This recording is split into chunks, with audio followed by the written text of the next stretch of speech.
Hello friends, welcome to our YouTube channel. In this video, I am gonna tell you about how to fix battery drain problem in your uh, Realme smartphone. Before watching this video, if you have not subscribed to our YouTube channel, then subscribe to it and like our video. So let's start, friends. First, you have to tap on the settings. Now, friends, you have to click on the battery. Here you will see the battery feature. Just tap on the battery. Now here you will see smart charging. You have to enable it, and you can enable charging limitation also.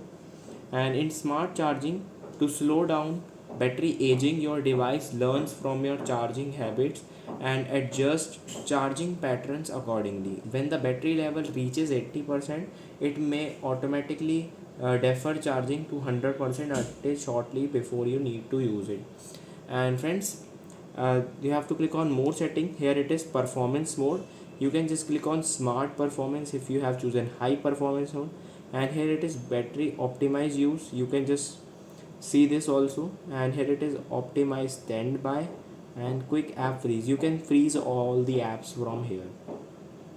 It will fix your drain issue in your battery in your Realme smartphone. I hope you like this video. If you like this video, then subscribe to our YouTube channel for more helpful tips and tricks videos. See you next time.